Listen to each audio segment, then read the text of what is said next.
ചന്ദ്രഹാസൻ എവിടെ? ചന്ദ്രഹാസനെ പറ്റി ചോദിക്കാൻ നീ? ഞാനോ?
ദ്രോഹി, എവിടെടാ എന്റെ അമ്മയും പെങ്ങളും? എന്റെ കുടുംബത്തെ നശിപ്പിച്ച ദുഷ്ട, നിന്നെ ഇപ്പൊ ഞാൻ കൊല്ലും.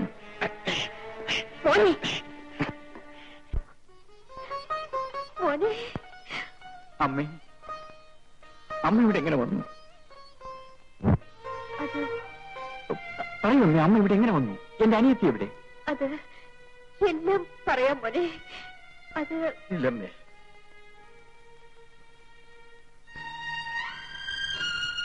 നിങ്ങളെ ജയിലിലയച്ച് ഈ അമ്മയെയും പെങ്ങളെയും ഞങ്ങൾ ആക്രമിക്കുകയായിരുന്നു. വീട് വിട്ട് ഓടിക്കൊണ്ടിരുന്ന അവരെ ഞങ്ങൾ പിന്തുടർന്നു. അവസാനം അവരെങ്ങനെയോ ഞങ്ങളിൽ നിന്ന് അപ്രത്യക്ഷരായി. അങ്ങനെ ഞാൻ മടങ്ങുമ്പോൾ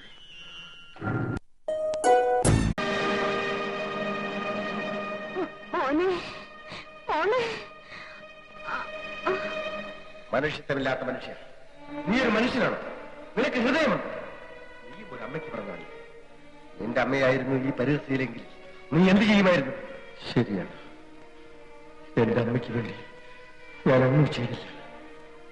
എന്റെ അമ്മയെ പോലുള്ള ഇവർക്കെങ്കിലും ഞാൻ ഈ സ്ഥിതിയിൽ എന്തെങ്കിലും ചെയ്തേ പറ്റൂ.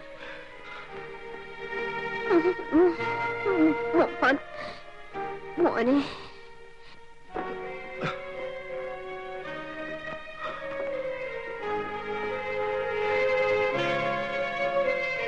അമ്മേ, അമ്മേ, അമ്മേ.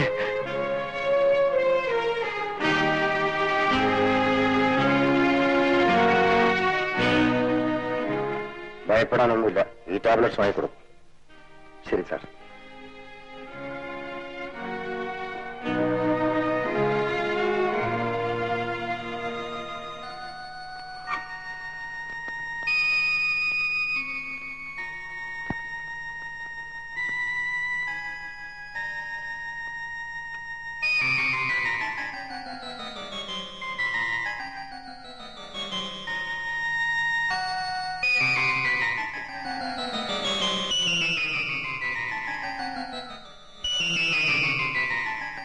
അമ്മേ, ഈ പാല് കുടിക്കൂ. ഇനിയും നിനക്ക് തൃപ്തിയായില്ലടാ മഹാഭാവി. എന്റെ മോനെ ജയിലയച്ചതും പോരാഞ്ഞിട്ട് എന്റെ മോളെ നീ എന്നിൽ നിന്നും വേർപെടുത്തി. പറയടാ, എന്റെ മോളെവിടെ? എന്റെ മോളെവിടെ? പറയാം, പറയാം. ആർക്കൊക്കെയോ വേണ്ടി, എന്തിനൊക്കെയോ ആയിട്ട് ഞാൻ എന്തൊക്കെയോ ചെയ്തു. ഇന്ന് ഞാനതോർത്ത് പശ്ചാത്തപിക്കുകയാണ്. ജീവിതത്തിൽ പലതും നേടിയെടുക്കാമെന്ന ആശയത്തിന്റെ ഫലമായിട്ടാണ് ഇതൊക്കെ സംഭവിച്ചത്. അതെല്ലാം വെറും മനക്കോട്ടകളായിരുന്നു. അമ്മയോടും കുടുംബത്തോടും ചെയ്തതിന് ഞാൻ മാപ്പ് ചോദിക്കുന്നു. നിന്റെ ഒരു മാപ്പ് എന്റെ എല്ലാം നീ നഷ്ടപ്പെടുത്തി. ഇനി ആരോട് മാപ്പ് ചോദിച്ചിട്ടും പ്രയോജനമില്ല. ഇല്ലമ്മേ, കഴിഞ്ഞതെല്ലാം കഴിഞ്ഞു. ദയവായി നിങ്ങളുടെ സ്വന്തം മകനാണെന്ന് വിചാരിച്ച് എന്നോട് ക്ഷമിക്കൂ, ക്ഷമിക്കൂ അമ്മേ. ഒരിക്കലും ഞാൻ അമ്മയെ വേദനിപ്പിക്കില്ല, എവിടേക്കും വിടില്ല. ഇന്നു മുതൽ നിങ്ങൾ എന്റെ സ്വന്തം അമ്മയാണ്. നീ പറയുന്നതെല്ലാം സത്യമാണോ? അതോ? അതെ അമ്മ, ഞാൻ ഈ കാല് പിടിച്ച് സത്യം ചെയ്തു. അമ്മ എന്നെ വിശ്വസിക്കണം.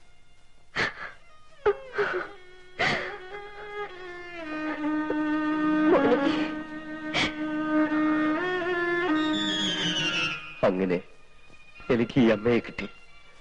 പക്ഷേ വിധി അവിടെയും എനിക്കെതിരായിരുന്നു. കാരണം ജയദേവന്റെ അമ്മ ഇപ്പോൾ തന്റെ കൂടെയാണ്, അല്ലേ? എന്ന് വെച്ചാൽ താനിപ്പോൾ എന്റെ ശത്രുവാണെന്ന് അർത്ഥം. അത് ശരിയല്ല. പിന്നെ എന്നെയും ഒരമ്മ പ്രസവിച്ചല്ലേ? അതിന് അമ്മയെപ്പോലുള്ള ഒരു സ്ത്രീയെ ഒരാപത്തിൽ നിന്ന് ഞാൻ രക്ഷിച്ചു. അതെന്റെ കടമയാണെന്ന് എനിക്ക് തോന്നി. ഓഹോ, ഒരു തത്വജ്ഞാനി. എന്താ, പിടിച്ചില്ലായിരിക്കും അല്ലേ? അല്ല, നിങ്ങൾക്കെങ്ങനെ പിടിക്കാനാണ്? പച്ചമാംസം മാത്രമല്ലേ നിങ്ങൾ ഇഷ്ടപ്പെടാറുള്ളൂ. ആ, ഞാൻ പോട്ടെ.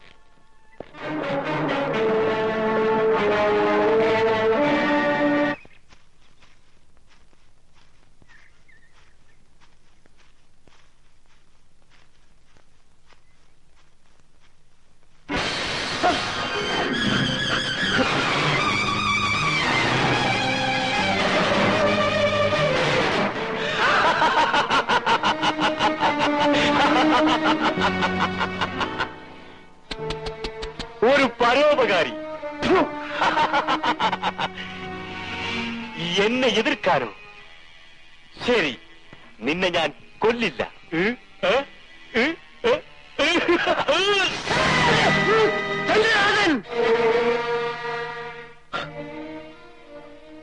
അങ്ങനെയാണ് ഒറ്റക്കാലിനായ ഞാനിവിടെ എത്തിയത്. അവനിവിടെ അടുത്തെവിടെയോ ഉണ്ടെന്നാണ് അറിവ്. അവനെ കണ്ടെത്താൻ വേണ്ടിയാണ് ഞാനിവിടെ ചാലകക്കട നടത്തി ജീവിക്കുന്നത്. എനിക്ക് അവനെ കൊല്ലണം. എന്റെ മനസ്സ് ചെല്ലുന്നിടത്ത് എന്റെ ശരീരം ചെന്നിരിക്കുമെങ്കിൽ ഞാനത് പണ്ടേ ചെയ്തേനെ. ഇനി നിങ്ങൾക്കെന്നെ എന്ത് വേണമെങ്കിലും ചെയ്യാം. വരുമേ.